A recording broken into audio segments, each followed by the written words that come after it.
I would like to thank our top sponsors Bergamo, Matthias Preu, Fergus Ryan and Diego for making this show possible. And welcome to the Cave of Apelles.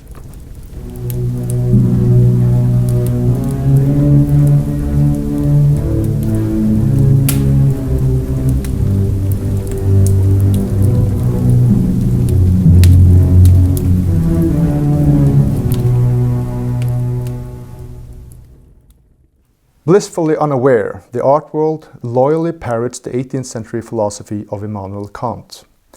Tonight's conversation will deal with his aesthetics, but also show the negative impact of his metaphysics and epistemology on classically minded people.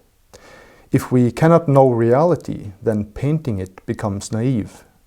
If nothing is objective, then we cannot trust craft rules. And if nothing is universal, then we become miserably estranged from the mythic perspective. My guest is a professor of philosophy, host of the Open College podcast, and the author of Explaining Postmodernism.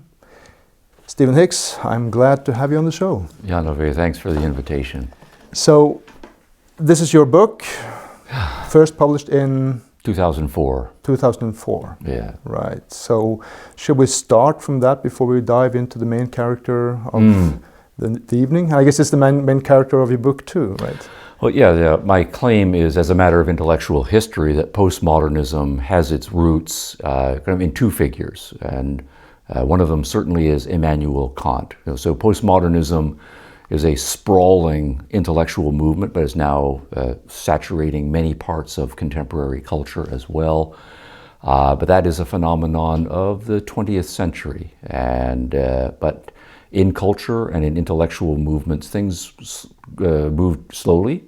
And in this case, when you trace the most important strategic moves, you end up back in the 18th century. And I think especially for the sometimes unsexy issues in metaphysics and epistemology, they're unsexy, but they are absolutely fundamental for philosophy and for a philosophically charged enterprise like art at its highest. Kant is the most important philosopher to grapple with in the last now 2.5 centuries. Right. So just to stick with the whole thrust of your book, what do you outline if you give us some bullet points on the whole, like a synopsis, short synopsis of your book? Yes, okay. Well, so the idea is, by the time we are in the 18th century, we are at the height of the Enlightenment. And the Enlightenment is an extraordinarily optimistic intellectual framework that finally, after centuries and millennia of ignorance and poverty and superstition, we human beings have figured out something fundamental. We can observe the world. We can use our powerful minds rationally to figure out the way the world works. That we need not be bound to superstitions and authority figures who came to power, in many cases prior to human beings being rational and having any glimmer of science and naturalism. So we can figure out the world. We're having a strong sense of what individuals can do in their own lives if they become educated, literate, know something about mathematics. They can take charge of their own intellectual lives, their own religious lives. Many of them can become amazing engineers and scientists. And we can extend this not only to males who first fought for it, but males of all traditional economic classes, but also to women, and then also to people whom we have looked down on for all of human history, basically everywhere. Slavery was normalized, that even slaves should be freed and can become self-governing rational individuals. So the idea that we can come to learn the world, that we can be rational, that we can extend the power of individuals to govern their own lives economically, religiously, scientifically, technologically. We should be able to live longer, solve many of the disease problems that have plagued human beings, live more comfortably, live more adventurously, and more peacefully with each other. All of that is part of the Enlightenment project, and to some significant extent we still are living in that Enlightenment project.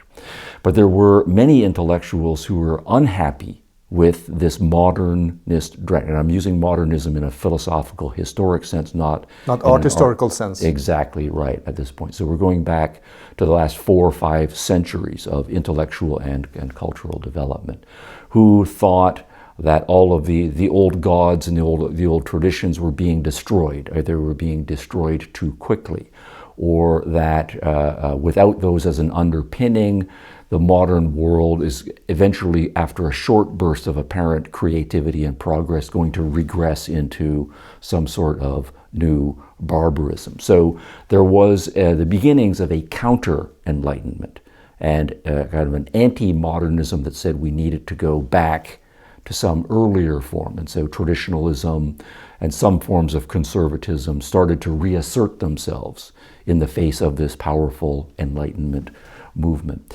There were others, though, who wanted to say we can't go back. The cat is out of the bag, so to speak, or the genie is out of the bottle, to change metaphors. So in some sense, we need to go forward. But at the same time, we need to go in a non-Enlightenment direction. The Enlightenment has been oversold, it's too optimistic, or that it is fatally flawed in some of its fundamental assumptions about reason and the capacity of us as rational agents to come to understand the world. And so there was a new forms of skepticism that came to prominence in the latter part of the 1800s. And David Hume is a very famous name here. He is the one who famously, according to Kant, whom we'll be primarily talking about, awoke him from his dogmatic slumber, is his language, that he had complacently bought into some of the Enlightenment mythos that was being created. And then Kant realized that the skeptical challenge was much deeper and needed to be faced. And so he is going to offer some very sophisticated and innovative arguments about human cognition and its capacity to know the world that also are going to undercut the aspirations of the Enlightenment. So the story begins, according to my book, in the late 1700s with a turn away from Enlightenment objectivity and Enlightenment optimism. Mm-hmm. So in the midst of that, you have the reaction to the Enlightenment. Yes, that's right. Yeah. And so the technical historical term is a counter-enlightenment, which is itself a broad movement of people who are opposed to the Enlightenment for various reasons. And the thesis then is going to develop that the counter-enlightenment became increasingly more powerful in its arguments, essentially in its negative arguments, undermining the Enlightenment philosophically on through the 1800s. These things take a long time because the issues are complicated, on into the 1900s, until by the time we get to the middle part of the 20th century, and from a very well-educated, well-read set of new intellectuals, the belief comes to be that the Enlightenment has been entirely discredited. So we have to abandon the Enlightenment, we have to abandon the modern project of transforming our cultural institutions based on the Enlightenment intellectual framework. So the modernity has reached the end of its course. It has been a failure. We need to become post-modern. And that's where that label comes from, self-consciously. So the postmodernism grows organically, directly out of what you labeled the counter-enlightenment. That's right. And so just to really get it visually clear, like what are the main bullet points for counter-enlightenment? Well, the Enlightenment is a broad. It says something about reality, or the nature of reality. Reality is the natural world and the physical world first and foremost. We might be able to have arguments that there also is a religious dimension or a transcendent dimension.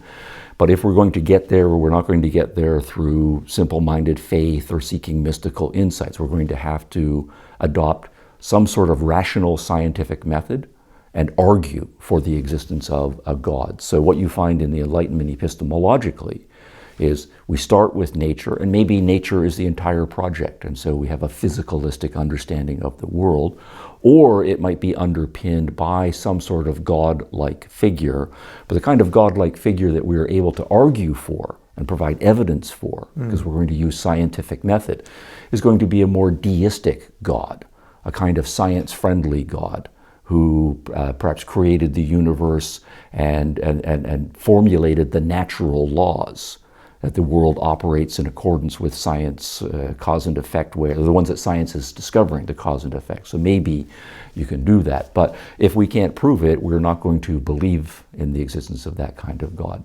The Enlightenment also is individualistic.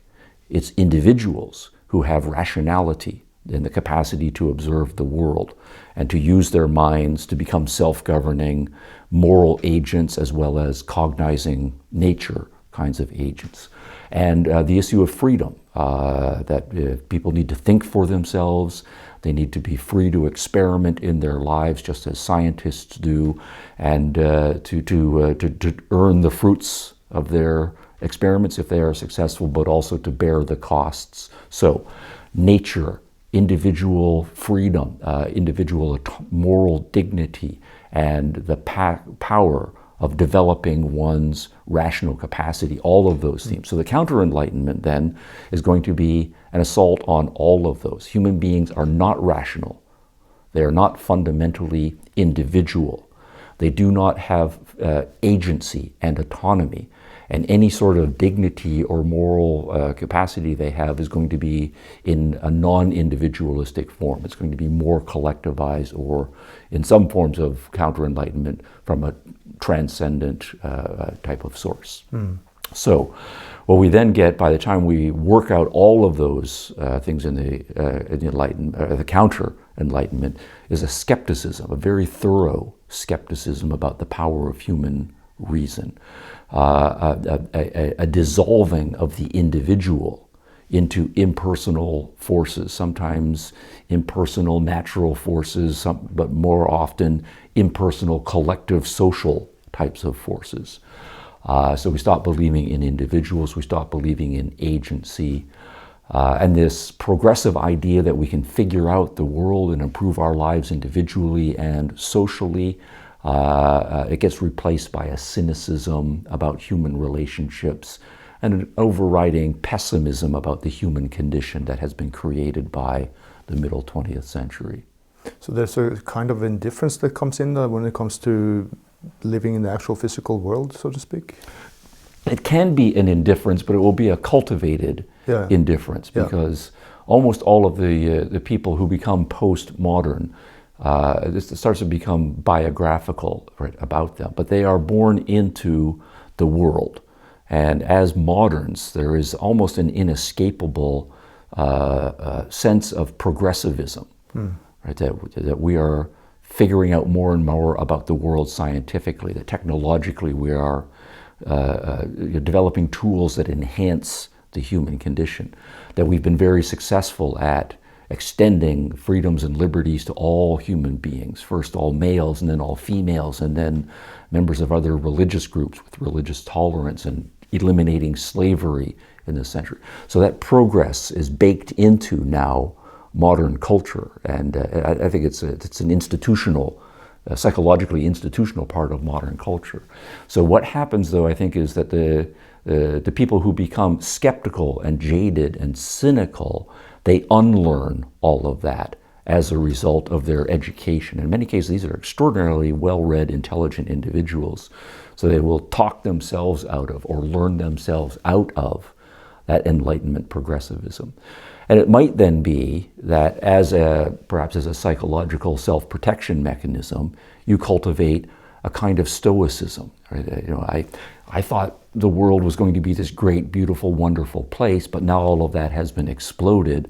And stoicism, we know, is one way of dealing with, psychologically, a world that is too disappointing for you. So, but that is a cultivated indifference, and it is one strategy. Right, because I've talked about time and time again of how and I want to direct this towards, as I said, classically minded people. I mean, I'm a painter myself, so but it would of course also affect composers, writers, philosophers. Obviously, it's anyone quite general working in the art world. Absolutely. Yeah, and you can see it very clearly in the art world, and also for classical figurative painters.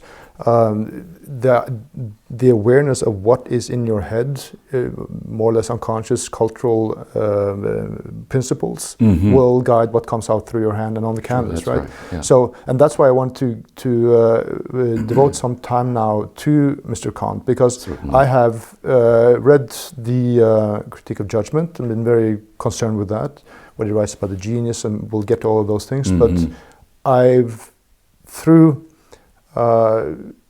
reading about Ayn Rand and through rereading Explaining Postmodernism now, have understood that his ideas of metaphysics and epistemology are the whole fundament upon which everything else is built. Yes, absolutely. So the aesthetics is sort of straight on telling what you shall do and what you shall not do, but metaphysics and epistemology is the basement of all this. So. Yeah.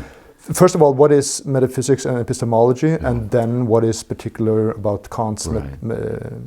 Yeah. Well, the primer point on Kant is going to be that self-consciously and explicitly, when you read leading philosophers of art in the 20th century who are reflecting on modernism and postmodernism in the arts, they and here I'm thinking of people like Arthur Danto, right, and others, and the leading art critics, people like Harold Rosenberg, Clement, Greenberg, explicitly, who are not only reflecting on what's going on in the art world, but actively shaping and picking the winners and the losers in the art world in the 20th century. They are explicitly Kantian, and all of them are saying you cannot understand modern art unless you understand Immanuel Kant, right, explicitly. So just one anecdote, a representative painter here would be Jackson Pollock at the kind of the height of modernism in the 20th century. He was discovered by Clement Greenberg, and Greenberg explicitly says, this, when I saw him, the effect on me was volcanic. And that's in a way a Kantian piece of language right there, that I immediately recognize that this is the great painting of our era. And Greenberg is explicitly in his art critical works, deeply philosophical, saying that he is concerned with the artistic sublime as the organizing and understandable concept, and that is a purely Kantian concept, and he labels it so. Now, Kant wrote 3 big books, the Critique of Pure Reason, Critique of Practical Reason, Critique of Judgment, and he wrote them in that order. They do form an integrated, almost organic whole.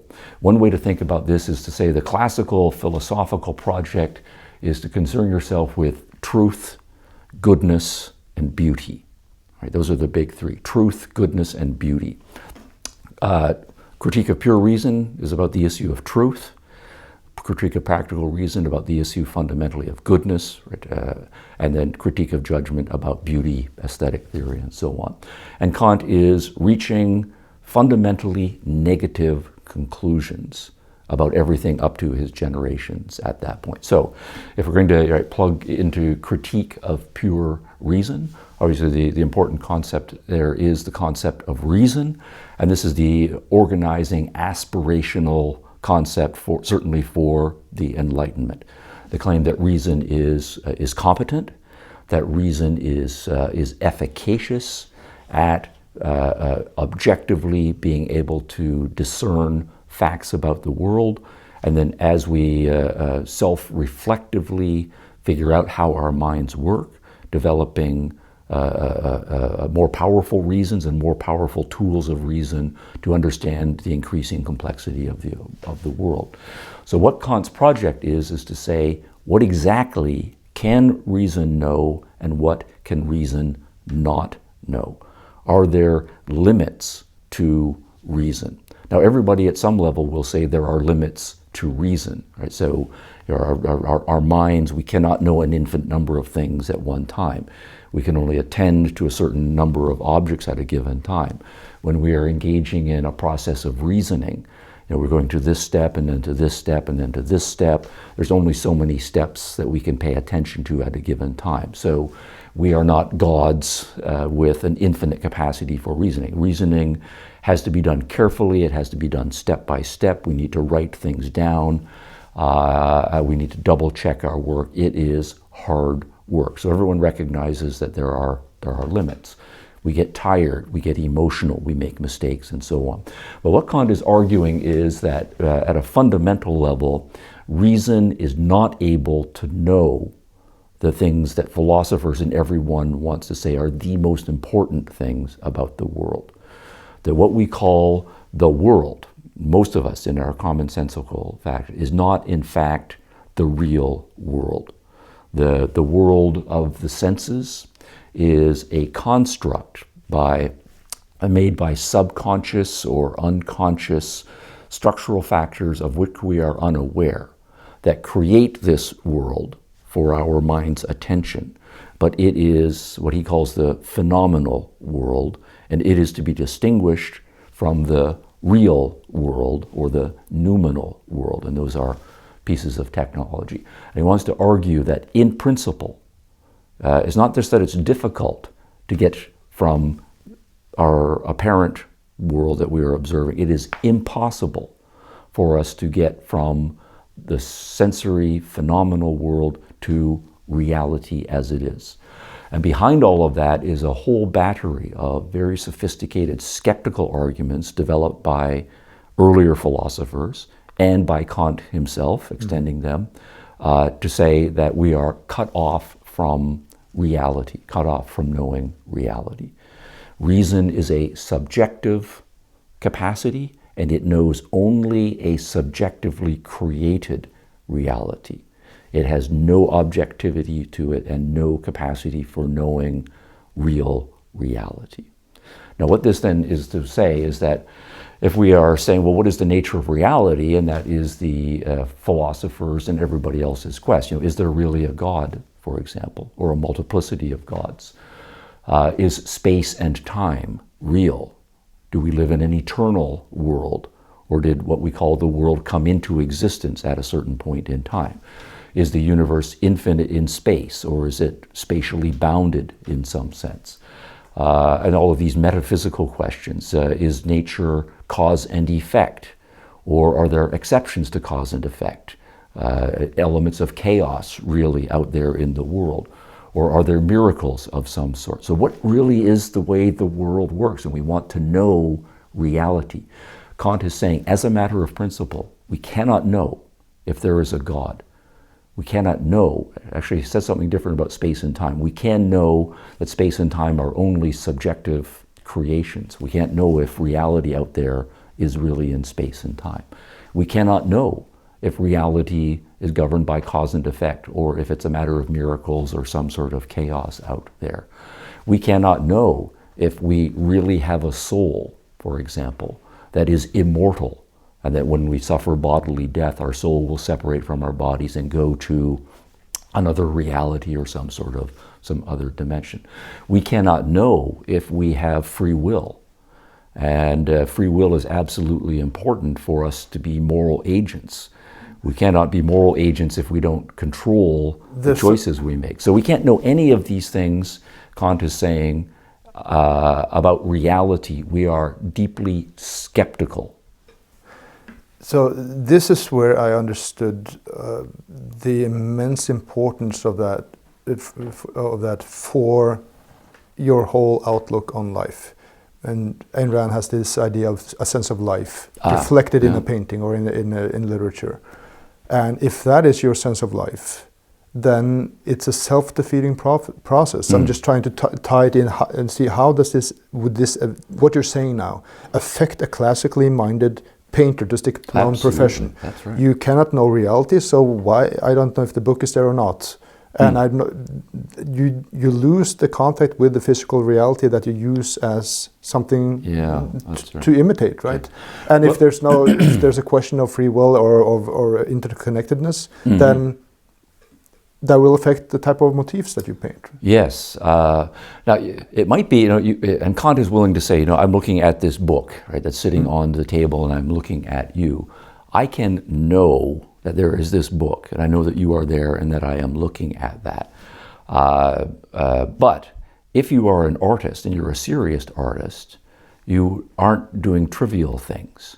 So if all you want to do is just do pictures of the book sitting on the table, if you though come to believe that the book on the table is just a phenomenal construct in my mind, then it loses its importance. Yeah. It loses its significance. So there comes in a sort of a indifference.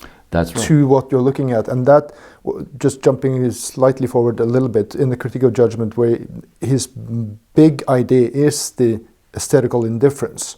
You don't, okay, so to illustrate, the painter he would not endorse would be Rubens with the fat women and the sensual fat women and the strong men, right? That's too appealing to the senses, and then of course that's trusting the senses, and you get all of those philosophical problems that you don't have if you just see a beautiful fat woman and you want to paint her, right? So then the issue is, what is the importance of the sensory world? And going back to the Greek concept of aesthetics, right, which is a sensory engagement with the world. Initially, yeah. Then suddenly what we are saying is the world of the senses is not real in a fundamental sense. It's also not objective in a fundamental sense, and it becomes less important in a fundamental sense. So that reminds me of something. It seems like that what Kant is doing is taking, for example, aesthetics, and he takes it and twists it to the opposite of what it actually originally was. So he takes the aesthetics out of art, is one way of putting it. Yeah, that's a bigger discussion too, because if you're talking about art and you're talking about fine art as a system that came in the 18th century, that he helped construct, is the grandfather of the whole thing. But so let's just jump back and forth. In the Critique of Judgment, he does say that it's only when you don't know what you're doing that you're creating art. Yes, explicitly saying that that's art. Right. So if he should use the old art term as in knowledge, he would say you only know things when you don't know things. Right. And that kind of verbal play is worth exploring, and it does come out of this tradition as well. But another way to put this is to say that obviously in art history there has been a long tradition of dissatisfaction with the sensory world, with the perceptual world, with the physical world, the sense that there is a higher world that is non-sensory, non-physical, and in some sense what the artist needs to do, or the philosopher needs to do, is turn off their senses, in some cases turn off their minds, disengage from their physical body, and try to disengage from the entire physical world in order to tap into or be revealed to by this non-sensory, non-physical higher world. So that metaphysical understanding of art has also led to a devaluation of the physical. What Kant, in a way, is doing is taking that tradition, but not putting it on a metaphysical footing first and foremost. He's approaching it through issues of cognition, and through issues of epistemology, to use the philosophical language. Which is to say that what we call the object of knowledge is created by our cognitive faculties. Right? And so what we have then is a subjectively created world that we take to be reality. And beyond that is an unknowable noumenal realm, or an unknowable real reality. So this is a connection with the whole postmodern idea too, that there's a constructed reality, subjectively constructed reality, right? Yeah, so down the road it's going to come out in that form as well. That's right. So also then, if we wanted to come back just on the sensory issues, so if you want to say it's important for me, say as a classically trained artist or as a representation artist, to look very carefully at the world and to become a very good observer, and to use my senses very well. And then also to start using the tools of science, measurement and perspective and understanding geometry, on the assumption that all of that is revealing real features of relating the world. empirically to the physical That's world. right. Yeah. So there's an integration of the rational with the empirical. Right. So I want it sensorially and rationally to be correct. And so I'm going to be using all of the tools and technologies of science. So I am developing myself as a good observer, as a good mathematician, and I'm going to learn about the chemistries of paint and all of the sciences. Compositional rules. That's right. And, yeah. So I'm developing... There's certain objective things you can learn. Right. So I'm doing all of this objectively and yeah. rationally, and it's all integrated into a whole. Yeah. Well, what the Kantian move then comes along is to say is that, well, all of that is subjective. Bah humbug. Well, that's right. So space is an inbuilt category of your subconscious mind. And when whatever comes in from external reality goes through our senses, it gets filtered, and it gets constructed into a spatial reality. And the same thing for time and things in cause and effect relations. Those are also subjective categories that are added to it. So all of this rational concern with getting the spatial proportions right and the temporal portions right is, again, devalued. You are only becoming very good at studying this subjective phenomenal world, but what's reality? What's really out there? Yeah. You're missing all of that. So he taps into, in some way, it taps into the spiritual religious realm. It is a happy coincidence if you start from a traditional religious perspective, right? That Kantian skeptical conclusions will give you a shot in the arm. They will give you a revitality. And Kant is explicit about this in Critique of Pure Reason. There's a famous phrase where he says, I am denying knowledge of reality. Our reason is not going to get us knowledge of reality in order to make room for faith. So there is a kind of religious heritage that he wants to make space for. And this is part of Counter-Enlightenment, because the Enlightenment project is corrosive and had been corrosive to a traditional religious worldview. The Enlightenment project says we start by observing the world, and we don't observe gods. And we do science, and we rationally try to figure out the world. And maybe we do arguments to more theoretical constructs and so forth.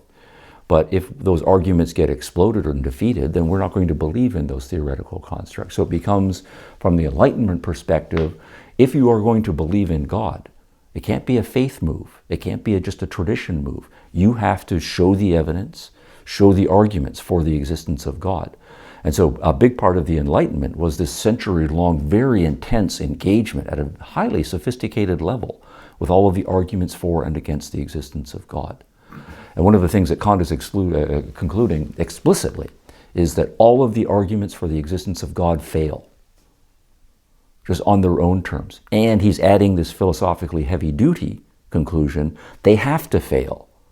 Because if we're going to try to argue, we are using reason about what's really ultimately out there in reality, and he philosophically is cutting all of that off. We cannot know if there is a God out there. So if we are rational, we cannot believe in the existence of God. But that leaves open the door, as he said, if we are going to believe in God, an immortal soul, that we have a God-given, say, free will to become morally responsible agency, that has to be, at a deep level, a matter of faith. Right. And reason cannot attack that faith, because reason is limited only to its subjective constitutional world. So that is going to open the door to a new kind of, or a resurgent kind of religiosity in the modern world. So again, from a painter's perspective, if I understand you correctly, Kant is saying that we cannot know anything about whatever is metaphysical. Correct. And we cannot know anything about what is physical. What we can do is redefine knowledge. Right? So what we can then say is, we do have this perceptual world, that we have to understand it philosophically as a subjective construct. But it's not saying that we're literally constructing everything in our heads. I mean, it's like in The Devils by Dostoevsky, you have that, what's his name, who commits suicide to eradicate the world. Yeah. I mean, that Kant is not in that position. He's right? not in that. We call that solipsism. In that, and that's a later possibility. And many philosophers in the post-Kantian tradition are grappling with how to escape solipsism. So but he is saying that we literally are constructing phenomenal reality, but it's not your conscious mind that is doing it. It all happens at a subconscious level, and we can redefine. We can use the concept of knowledge and the concept of truth and objectivity, but it all philosophically has to be nested. That's right. Quotation marks. That's right. It has to be nested with an understanding that ultimately we are in a subjective reality. Okay, so this is when we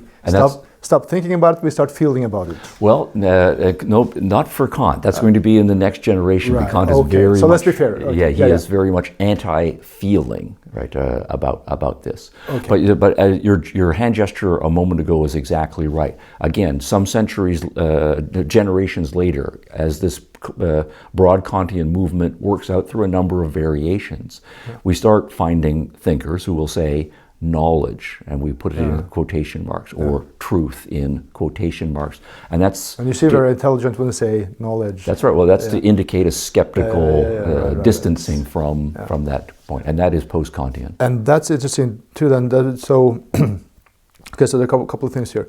How this manifests in painting. You have so there are several examples I can mention. One thing is you have Edvard Munch, who, that's also a quite famous quote. He talks about when it becomes so-called modern. He says he sort of writes about the critics, and he says that they cannot understand that to me the sky is green, and that is more or less, as I understand it, a direct consequence of the epistemology then of Immanuel Kant, right? Because there's a subjectivism there. It appears so to me. Yes. I think there's a couple of moves that have to happen first. So Munch is a century after Kant, right? So his turn is, I think, in the 1890s, right? And Kant is doing this writing, Critique of Pure Reason in 1781, the first edition. Second edition in 87. Critique of Judgment is a couple of years later, 1790.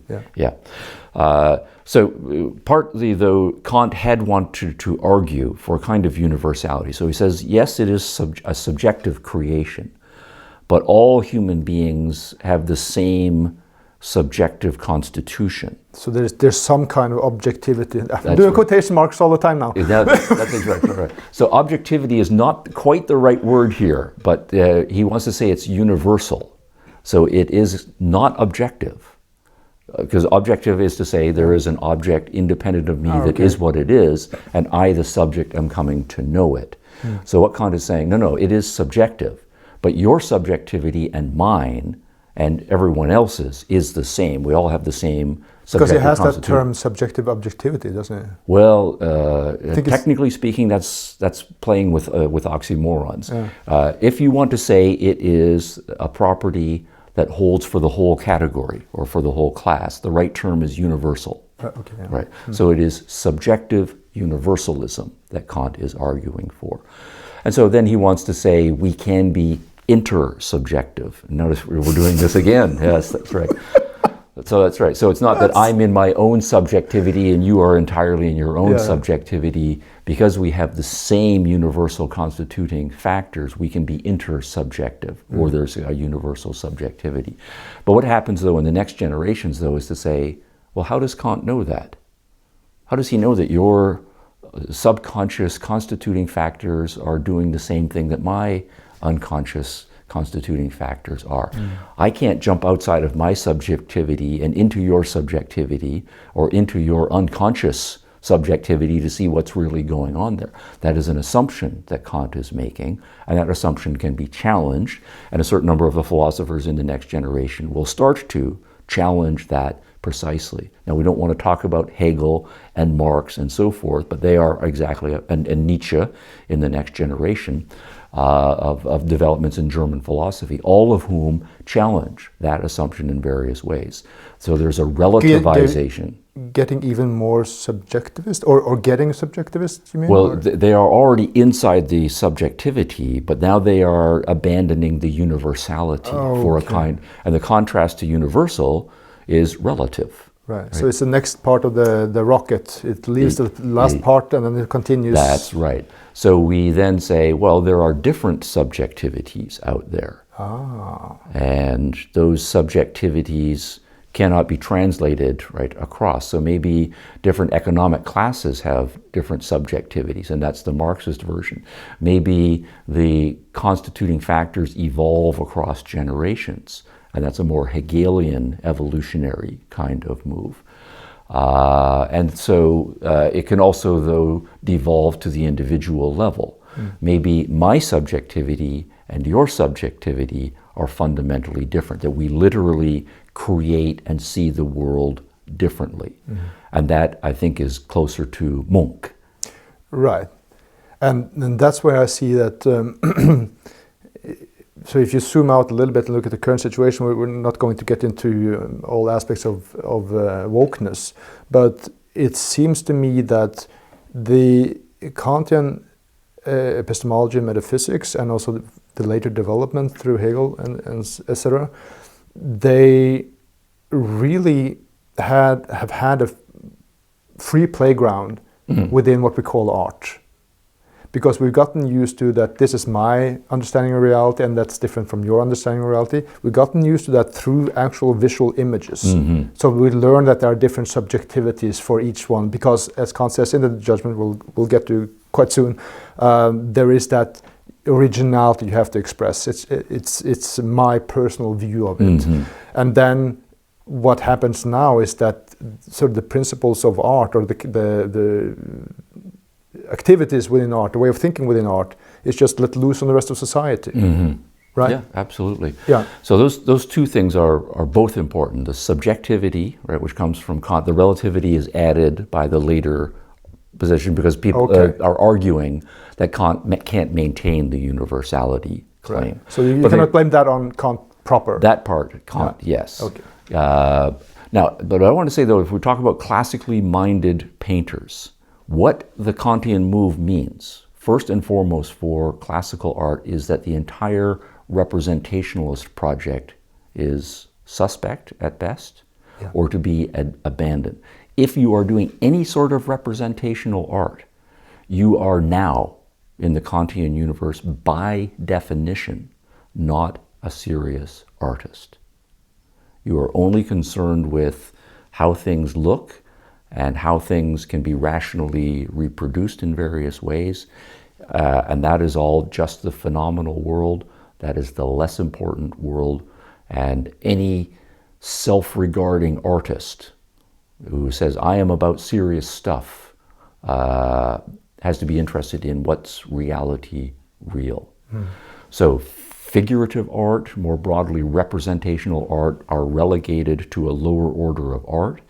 And then as that tradition works out, they become non-art. They just become trivial. Right. And the pejorative is kitsch, right, by the time we get to a century later. And that's what, just recommending this book, Kant, Art and Art History by Mark Cheetham.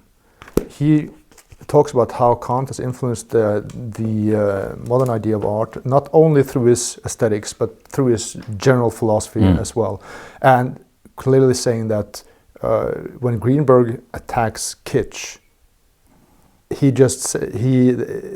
Greenberg's kitsch is Kant's barbarism. But Kant talks about being emotionally gripped and liking a picture because of that. Yeah, and it's a barbaric pleasingness. Sensuality, being emotionally gripped, all those things that interfere with a pure objective judgment, right? That's so right. So give us the bullet points then on the critique of judgment. Like, what are his main points that underbuild what you just said? Well, yeah, broadly speaking, then Kant's two main concepts in art and aesthetics are beauty and the sublime.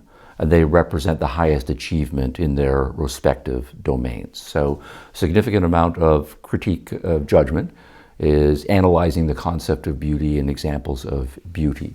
So all of the standard examples are going to be naturalistic, physicalistic, sensually available items.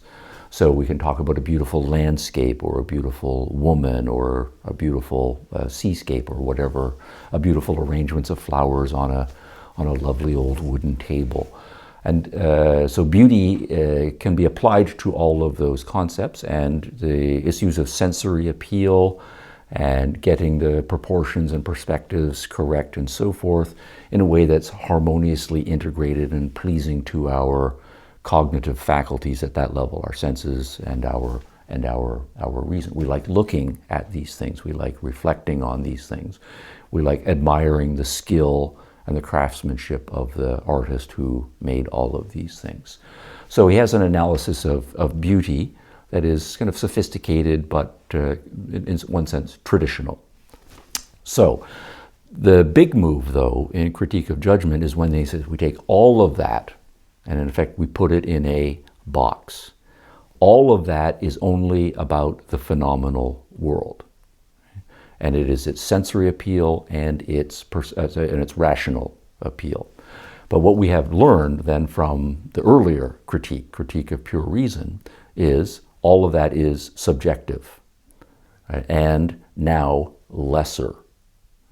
And so what we are interested in, if we are serious artists, and he wants to say some serious artists have had this intimations of this, is, as we would be, as a serious philosopher, as a serious artist, well, what really is important? What really is real?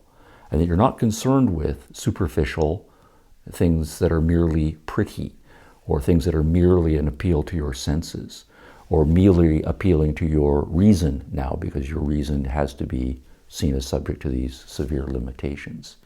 So I want to get the truth. I want to get reality. I want to get to the most important things. I want to get to the sublime.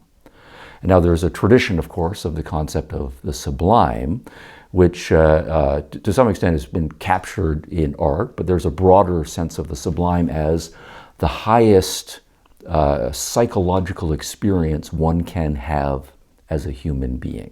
Right? Something might be pretty or pleasing. Something might be beautiful, and that's a greater compliment. But then to say that is just sublime is the highest experience a human being can have. So sometimes in intellectual history, so mathematicians, for example, who've been working on some extraordinarily difficult problem, but they succeed, they will say, this solution is sublime. Right? And it's not just a merely pretty thing, but there's an elegance, and they know that they have unlocked some sort of secret of the universe, and they are experiencing that highest. Or those of us when we are falling in love and fully captured by the other person we have fallen in love, and all of our being is elevated, and I feel like I'm being the best person I can be and sharing that so deeply and intimately all of the important things with this other person, that love as sublime experience. And then in aesthetics, the experience of nature, or certain capturings, right, of nature, right, or some aspect of reality that is capable of elevating us to that kind of experience. Or when music at its best can grip us and take us over entirely and make us feel that every fiber of our being is alive and energized, and that I am really connected with something deep in the nature of the universe, that sublime experience in music. So there has been a tradition in art of trying to figure out what is going on in the sublime and how can we understand it philosophically and artistically. So in Critique of Judgment, Kant makes a significant transition from his concerns with beauty to concerns with the sublime. And what he wants to argue is that this maps on to the early metaphysical and epistemological divide that had been developed in Critique of Pure Reason. So to put it shortly, and this is finally getting to a bullet point, beauty is only about the phenomenal, sublime concerns itself with the noumenal, or the beauty at most is only about this subjectively created reality.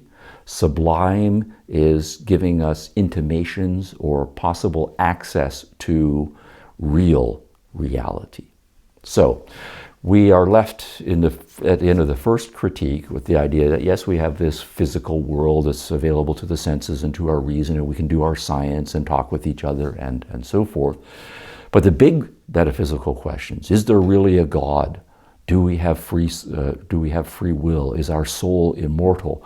We cannot know the answers to those, but nonetheless, those are burningly important questions to us. And Kant does he spends a great deal of time figuring out ways in which we can operate on the assumption that God exists, that we have an immortal soul, that free will exists, and so on. But at best, he wants to say those are just regulative ideas. I can't prove that they are true or that they are real, but they are going to govern our existence if we are good beings. But still, I want something more. I want to have access to real reality. I want to know and feel. And he wants to say that all humans have this, the sense of being in the presence of God, the sense of being part of the infinite. I can't know it, but somehow we can have intimations of it or access to it. And what he is suggesting then is that the experience of the sublime is one possible vehicle for doing so. And that's going to open up a huge amount of territory for post-Kantian art theory. So he delegates that role, sort of the somehow sort of shamanic role, to the artist then. Yes, that's right. Yeah. And so one of the feeder threads for then Romanticism as a broad philosophical movement, I'm going to say one of the feeder threads, is explicitly coming out of Kantianism and the critique of judgment and his concept of the sublime. And their bullet point version is going to be to say that we cannot get to ultimate reality by our senses. It's not observable. We can't get there now by reason, by thinking and arguing our way to it. But maybe there is something special and unique about artistic and aesthetic experience. Right. So we feel about it, we don't think about it. Yeah, that's right. And so if we are the right kind of artistic, I don't want to use the word sensibility, or I'll put it in quotation marks again. We're just cheating all the time here with these quotation marks. That if I am the right kind of aesthetic person, and I channel my aesthetic something or other. So we find this in Schelling, we find this in some of the romantics. Then through aesthetic experience, I can either go into ultimate reality, or at least I can open up a space in my psyche for communications from it. The other big, just let me say one more bullet point named Schopenhauer wants to say it's explicitly not painting, not sculpture, because those are too tied to the sensual, too tied to the rational. They're not going to get you there. But music, what he wants to say is kind of, you can't look at music and you can't reason about music too much. Instead, music just seems to take over another part of our soul. It shuts down our rational minds. It shuts down our sensory minds. We just retreat into the music, and that music is a kind of vehicle for us to get out of the phenomenal world and into the ultimate reality. Yeah, so there are, so there's strains from, or points in the epistemology and metaphysics that come together in the critique of judgment. So when he's at least in the tradition from him being anti-realist, that makes it so that we cannot trust any kind of craft, because we're trying to trust our senses, we're trying to trust some objective rules, and that doesn't work because you can never get to the physical reality, right? Or to ultimate reality. Yeah. So and also there's a anti-sensuality to it too, because he's saying, speaking of Schopenhauer, there's a funny passage in the Critique of Judgment where he sets up the different arts according to value. Mm-hmm. And I think, isn't it so that he places poetry on the top? Because, and this is my understanding of it, because letters are just abstract signs. They are not. If you write apple, it's not an imitation of an apple. It's just abstract signs giving you the idea of an apple in your head. Yeah. So that would be sort of a perfect illustration of the Kantian idea. If you try to paint an apple, it's naive. But if you just write apple, then you create the apple in your head, and that's right. It's a purely abstract, rational and symbol. that's a very cunning thing that Kant does. I mean, he gives how difficult or bad he writes. He is very skilled at giving compliments, because he's saying then that you are the one who creates beauty, right? Yeah. He says to the audience, and then he says to the genius, the artist, you are the one who decides what is right or wrong for you in terms of what you create. Right? Yeah. So to make one other example, but jumping ahead, if you think of Magritte, right, and the pipe, where he's saying this is not a pipe, right? He's exactly playing with this issue of the object, the perception of the object, and the verbalization of the object. And then that aesthetical indifference comes in, which is a key component in the Critique of Judgment. Yes, absolutely. And that is the okay. So he's saying that one of his major bullet points is that the genius or art is the opposite of craft, because craft is something you do just to make money. So here's the Protestant ethics too. Yeah, he has an anti-commercialism. Yeah, absolutely. Yeah. So that the artists will accept that they shall suffer and not get paid. That's a positive view. Yes. So he undercuts all the possibilities you have to show your skills and to actually capture physical reality. So he continues the idea presented in the two first critiques in the idea of the genius, who then, you take away his ability to base himself on craft, you take away his ability to trust his senses, and you say, don't be sensual, don't be sentimental in any kind of way.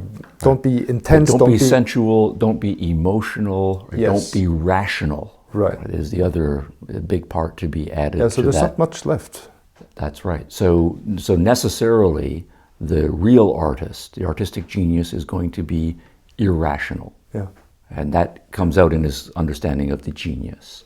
Right. Yeah. And that's where I'm thinking, so if you jump ahead, or jump forward, I believe this to be I don't mean it polemically, but I do think it really comes from the Kantian way of thinking. So this is a specific example. In Austria, there was this mass murderer called Jack Unterweger. He was imprisoned. He had killed and raped a lot of women, and then in prison he started writing poetry.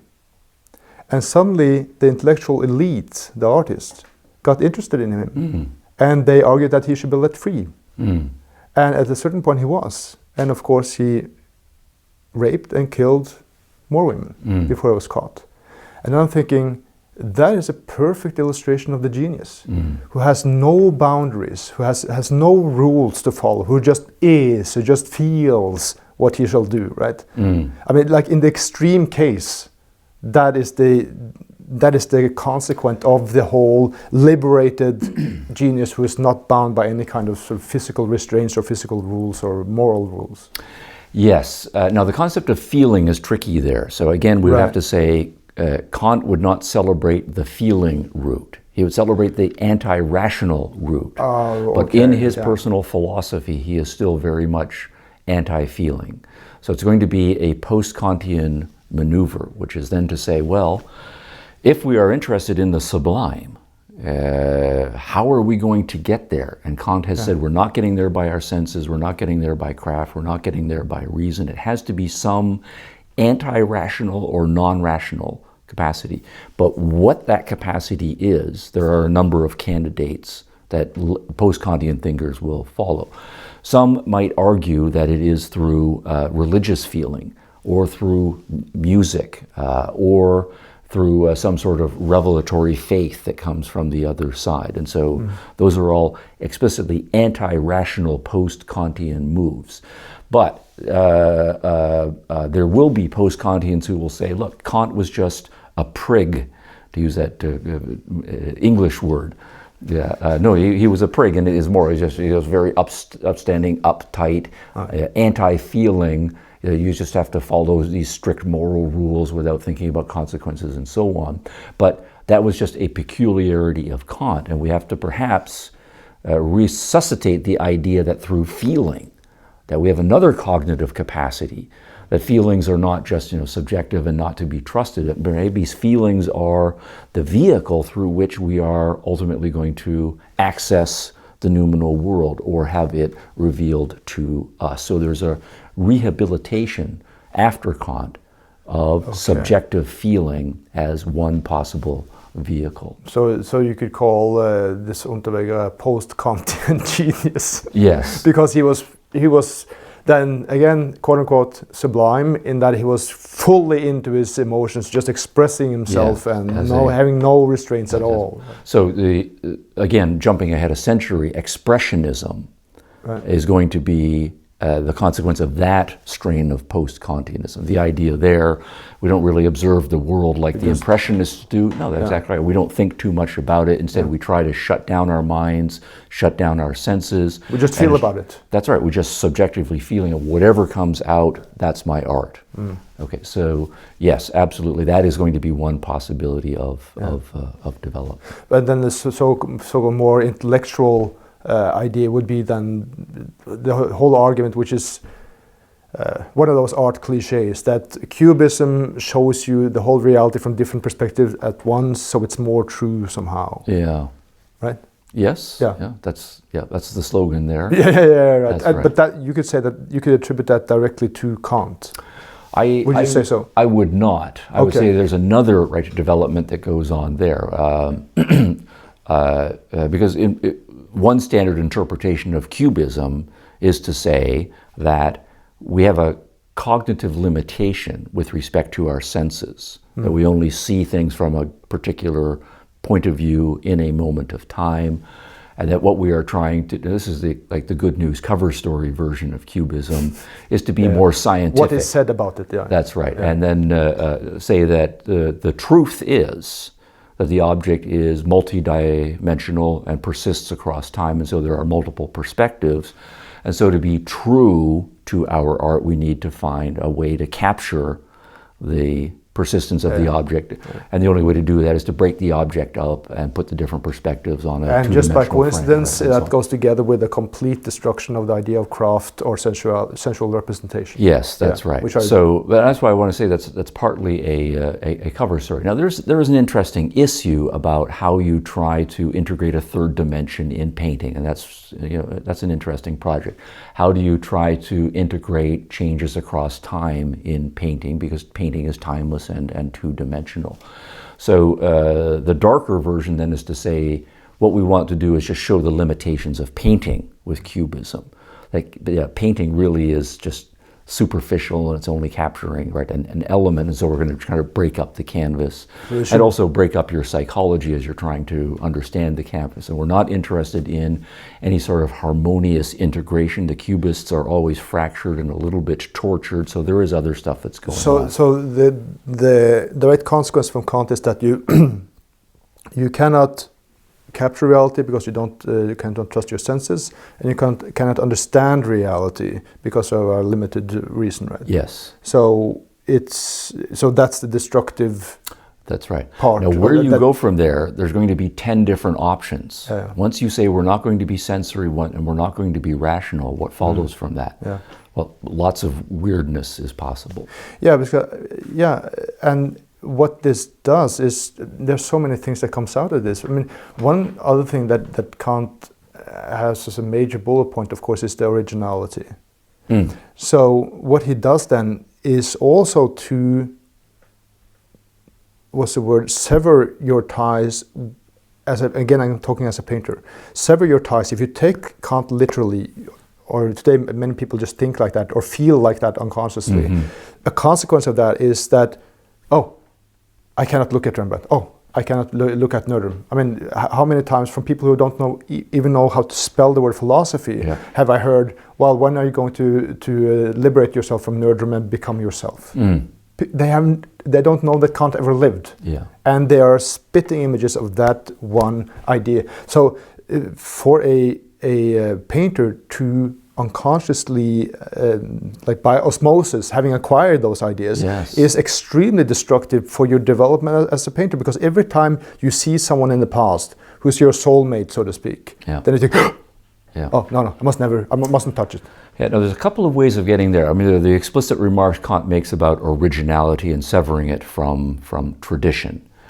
So there's an idea of continuity and an idea of progress, that people are figuring things out, and you can learn from those and then add your own individuality, but in a cumulative direction. So that is also a part of the Enlightenment project, which is to see art and science as brothers or sisters in arms, so to speak. So no scientist is going to say, I just ignore everything that has gone on in the scientific tradition and I'm just going to figure out something brand new and original. Rather, it is meant to be a cumulative project of standing on the shoulders of the giants who went before you. But there's another line that's worth mentioning here right now. So that's about time. So if you are in any sense a traditionalist or learning from those who went before, you're putting yourself on a timeline and seeing yourself as a continuance of that timeline. But then philosophically, Kant, what does he say about time? Time is not an objective feature of the world.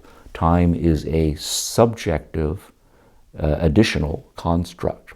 So, again, if we want to get outside of the merely phenomenal world and outside of the merely sensual world, we have to get out of time. And so the only way you can be out of time is by breaking with all tradition.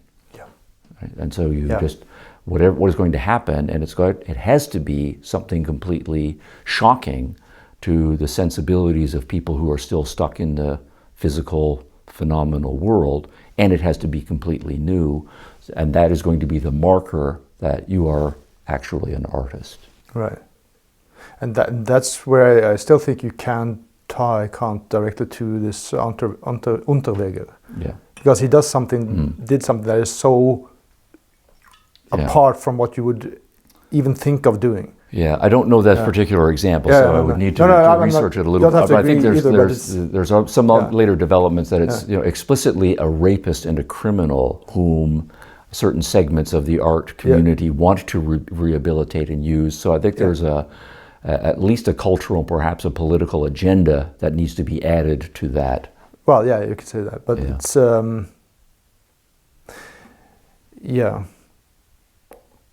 So in the critique of judgment, there's the anti-sensuality, anti-rationality, that you shouldn't, because you shouldn't learn craft, because then you're hindering your own inner voice.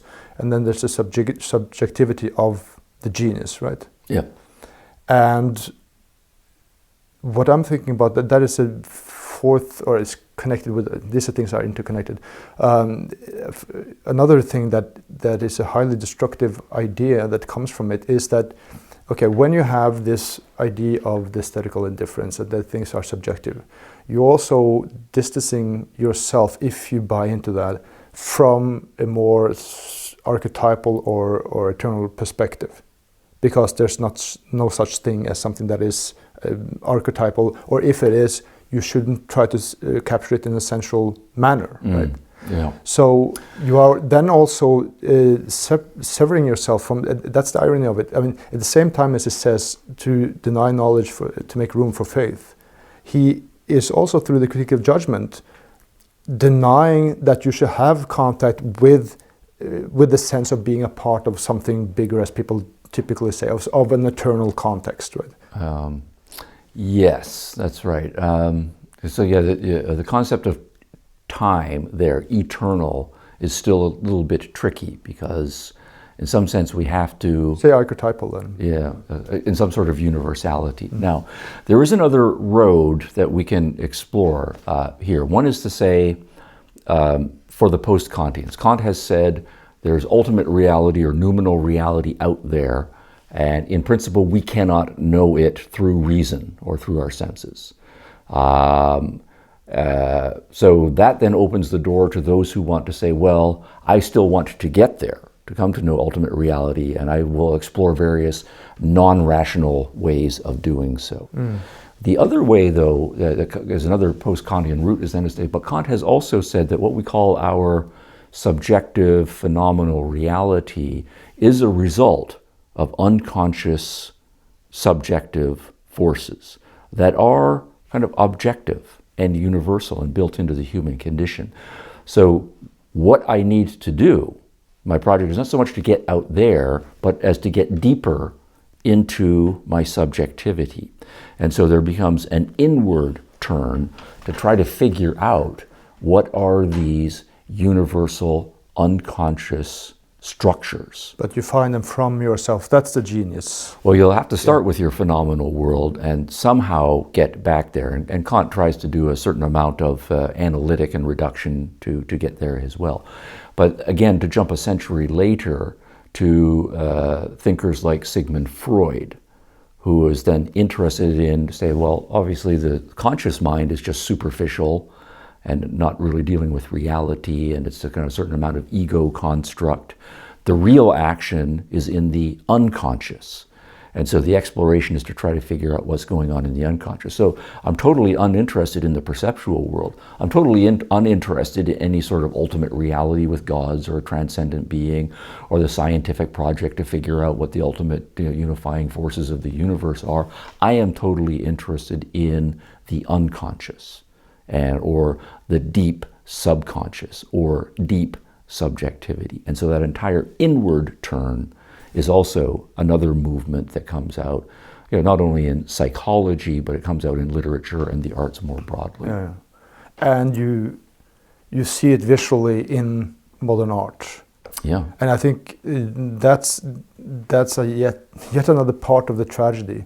If you, as a classical painter, think like that you are limiting yourself to what is going on in your private person, then you lose out on what makes a work classical, which is to go out and see, okay, what is universally human? And so then you could say, okay, there are a lot of examples within modernism of sort of more spiritual painters who have an idea of reaching something universal, which could be understood as archetypal. But then, from the critique of judgment, you are banned from capturing that in a mimetic form, yes, irrecognizable form. There's a passage, I just need to interrupt on this. Yeah. What is it? It says in section 29, I'm not sure, Critique of Judgment, we can look it up, where Kant says, the most sublime passage in the Jewish scriptures, and so there's the word sublime in the Jewish scriptures, is, thou shalt make no graven images. He says that. He says that explicitly. Right. So what he is then saying, and we know from Jewish tradition and now in Islamic tradition, exactly on scriptural authority, is the visual representational arts are forbidden. Yeah. And what Kant then is doing is reaching that same conclusion, but without basing it on scripture, reaching it through philosophical sophistication. So it's very interesting then that modernist painters and modernist sculptors and people in the modernist movement, who will obviously think of themselves as not just old scripture thumpers and true believers, are reaching the exact same place. Yeah, and so, so that sort of scriptural fundamentalism and modernism, which seem like cultural opposites, both of them are sharing fundamentally an attack on any sort of representationalism, figuratism, and naturalism in the arts. The filthy, lowly body. Yeah. Well, yeah, exactly that. Yeah. So I know there's absolutely arguments to be made that forbidding images is a misunderstanding of that idea. But what you're saying is that Kant is taking that literally to mean that you shall not create a graven image. Well, the traditional idea is there's a metaphysical dualism, right? So, the gods or God is purely spiritual, not physical. So they can never be captured physically. Yeah, so it can't be captured physically, just as a metaphysical point. But also, it's a sacrilege to try to do so because the higher world is better and this world is lower and vulgar. So you're trying to bring something that is higher down to something lower, and that is a bad thing to do. So, whether that's a misinterpretation or not, of course, that's an interesting issue. But he takes it to mean that. Yeah, absolutely. Well, and the tradition, the fact that there is not a tradition of visual arts in Judaism and Islam means that is the mainstream interpretation of it. So Kant is saying that they are capturing something correct, but he wants to give a non-religious justification for that capturing. And I'm thinking also, so even though you you don't get caught by that part of it, but you're a classical painter and you have this idea or these unconscious Kantian ideas in your head, and I know there are many classical painters who focus very much on beauty. I mean, you have Roger Scruton writing about beauty, of course. And I think that is also a dead end. Because what happens is that if you contradict that with the Greek idea, they didn't have in the 18th century understanding a term of aesthetics, meaning just disinterested contemplation. It was a matter of getting it as so alive as possible. This idea is about the Aphrodite figure being sort of defiled by this young man, this sort of wet stain on her thigh the next morning, because it was so vivid, right? Which is completely opposite of the aesthetical indifference where you judge the object that was compiled, and it's something that doesn't relate to your sensuality in any way. So if a classical painter then has this idea of beauty, there immediately comes in some sort of a distance to it. It's just making, then you get that idea of making just pretty paintings very easily. And the whole idea of creating an emotional drama, a Baroque drama, gets totally sidestepped because that is fake, that is manipulative, that is tricking the audience, that is kitsch, as it was called. So you have the origin of working classically in the first place to create these great dramas, which is at least 50% of the value of a classical work, that is then just completely taken out. The eternal aspect is completely taken out, and it just becomes, ironically, a figurative illustration of Kant's ideas. Because I think that's an interesting thing. We're not talking really about abstract versus figurative, because there's a lot of accepted figurative art, but it has that expression, totally aesthetical indifferent expression, which can satisfy his aesthetic philosophy. That's a rich comment. So if you think of the classical traditions up to 18th century, they're working toward art that is extraordinarily robust. So it has a sensory appeal or a physical appeal. But it also appeals to our minds. We like to look at it and analyze in various ways, or we like to think about the abstract themes and what they mean for broader human concepts of dignity and morality and what it means to be a human being. And they're also emotionally engaging. So the idea here is that the human being as this complex, we have this thing that we're increasingly calling art, that is able to interest and excite us sensually, excite us rationally and emotionally, and in an integrated way, all at the right moment. So it's like you are fully being engaged with and pressed by this thing that we call the artistic experience. So one way then of reading Kant then is to say that he is explicitly recognizing that art is on this trajectory of, it's about the sensory, it's about the rational, it's about the emotional at their highest level, and all of them integrated. And his project is to disintegrate all of them. He twists it in the completely opposite direction again. Yeah, but it starts, and this is to use a 20th century term, he starts with a deconstruction. So first, it's reason versus emotions, not reason integrated with the emotions. Yeah. It's reason versus the senses, right, rather than reason working with the senses. And it's the senses versus emotions rather than them working with each other. So we break them all into, so it's a divide and conquer strategy. And then we say, well, that's merely sensual, that's merely rational, and then for other reasons. Yeah, merely emotions. is a Kantian word. Yeah, exactly, and it's really rational. So it's first a disintegration and then a destruction of each of those elements. So that you get, if you accept the premises, you get two options. Either, sort of very simply put, either abstract art or figurative. But so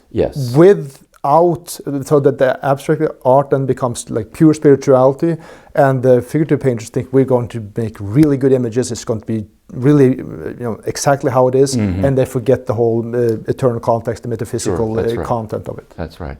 So you can say, all right, well, if it's all fractured, then I'm only interested in the perceptual elements of it. That's right. And there's no deeper meaning, that's right, and it's not meant to be emotionally engaging.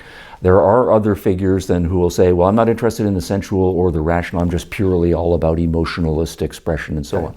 And there are, of course, others who then will say, I'm not interested so much in the sensual or the emotional, I am interested in the hyper-rational. So I'm looking for perhaps the underlying structures that can be mathematically expressed. So here, I'm trying to think of some examples. So, if we want to then say, it's just about lines, but I'm just interested in very cool, minimal sensory appeal presentations of lines in various geometric forms, and that's all my art is about. Now that's a kind of reduction. That is going to come out. Or I'm only interested in basic colors, and I'm kind of making a rational point about it. Or maybe I'm even being rationalist about the senses, that rather than seeing my sensory experience of the world in kind of Van Gogh fashion, where it's very vitalistic and movement and dramatic and appealing to my emotion. Instead, I just take a scene and I just reduce it to a number of dots, right, in Seurat fashion, where it's just this color and it's kind of scientifically placed next to this color, next to that color, and so on, and it's emotionally very cool. So that's interesting. So you get tricked into separating things that were integrated before, because that you see that comes, it's a gradual transition, but it comes in the 19th century where you start getting, of course you had it to some degree before too, but it becomes an explicit point of being a portrait painter or a landscape painter or a still life painter. All of these things that a skilled master would integrate into one whole image before. You can't be a universal painter anymore. Right. So you are tricked into believing that just being a portrait painter, just being this or that, is the way to go. Right. So and again, you lose out of the human drama, the sensual, which with a richer image that encompasses all aspects of human life. Yeah, that's right. Yeah. Wow. Okay, so done with Kant.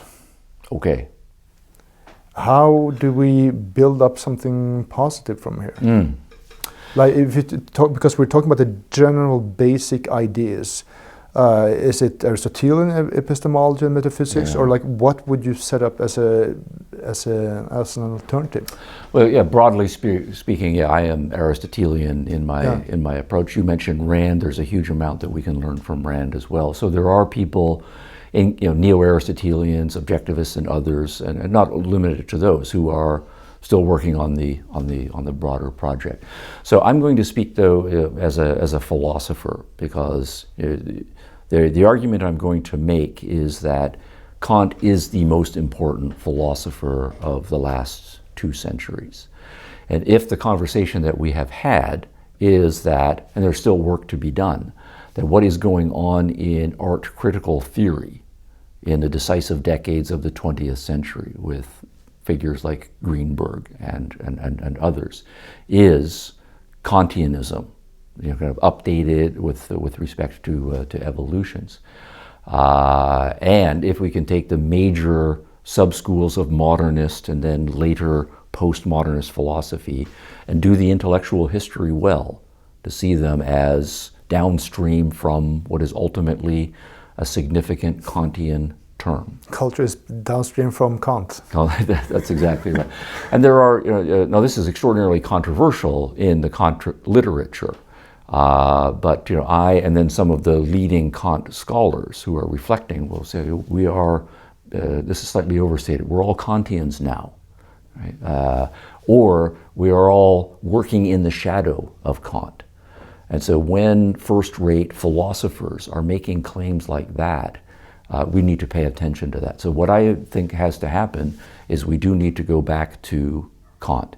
He has distinctive theses in epistemology, or implications for metaphysics. He ends up being anti-metaphysical for the reasons that we have talked about, kind of dismissing it entirely as a possible concern for philosophy. Particular theses in moral philosophy, and as we've talked with respect to art. So if we really are about truth, goodness, and beauty, and Kant is fundamentally negative on all of those, but he's the most important philosopher, then what that means is that the first-rate people need to go back, understand their Kant, and figure out what the alternatives to him are. So that we can, in fact, come to know the world, that we can, in fact, see the human being as an integrate, that we can, in fact, figure out positive answers to value questions, to questions of beauty and the sublime, and work out that intellectual framework. Because the way it is right now is it's partly institutional. If we just look at the high art world, the high art world has done basically nothing for a century. It's all just variations on a theme. On aesthetical indifference, basically. That's right. So Duchamp, 1917. So we're now a century past Duchamp. There has been nothing significant or fundamentally new in the art world for over a century. That should be a huge embarrassment for artists, right? To think that we are just recycling old tropes that are now a century old. So there is a stagnance there.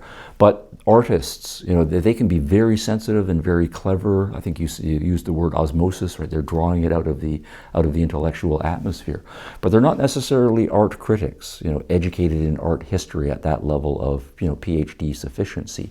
And they're not necessarily philosophers, and they're not necessarily on the front lines of what's going on in psychology.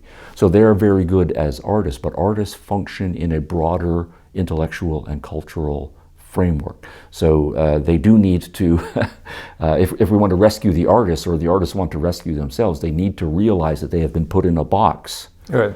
And they're only allowed to play in that box and to figure out what that box is and find a way to break out of it.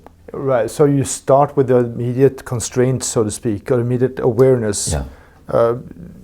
And understand what Kant is all about, so that you can take a better choice according to what kind of direction you want your work to go in. Now, I think there's a division of labor there. The psychologists and the philosophers and the art historians and the artists all have, part of the package, and so they do need to work together. I would say, though, probably the most important thing is going to be, though, for young artists. By the ones I mean when you're in your teens and you've not yet gone off to formal art school, to find whatever way of strengthening your resolve, what attracted you to art in the first place, because the post-Kantians are now very sophisticated and they are institutionalized. When they get their hands on you, when you go into art school, they are very good at deconstructing you and turning you into another zombie. Yeah. So that's where the fight has to be. Yeah.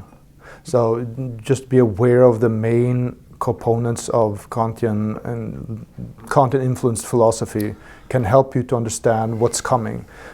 And I think that's, so we're not going to discuss the kitsch term as such, but that's my argument, or one of the arguments I have for the kitsch term for classical painting, is that it gives you a clear understanding of these two value systems, with aesthetical indifference or sentimentality, with the genius not needing craft or basing yourself on craft, being original or being more archetypal. And then you can say check, check, check, and say, where am I? I think that's a very good starting point. In any case, that it's a way of orienting yourself and finding out what is my direction. And when these Kantians or post-Kantians come, then you can recognize, okay, it comes from that point, but that belongs to that value system, and I'm here. Yeah, the more intellectually armed you can be, certainly the better. Yeah.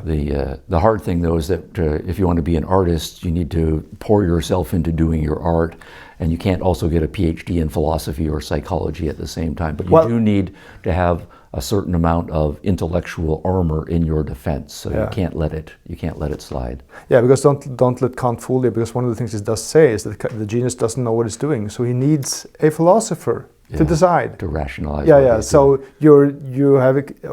people have then accepted that, oh, I'm not supposed to think. That's what the philosopher shall do for me. That's right. And then so you're stuck in the box. Right. No, exactly right. That's just to come almost full circle. Yeah. That's what Greenberg did for Pollock. Pollock would have been in obscurity, because nobody's going to go in and see what Pollock is doing in his studio and say, oh, this is great art. It takes a Kantian intellectual like Greenberg, who has a social status, to say, this is it. And then suddenly, oh yes, he's a genius, and then the money and the prestige follows. Okay. And then everybody starts to imitate Pollock because they want to be in the club. But then the slight danger is, as Cheetah mentions in his book, there's this painter, I think his name was Ferno, and he started reading Kant and lecturing on Kant for some painters in Rome. And the end of this story was that he stopped painting because he was reading Kant.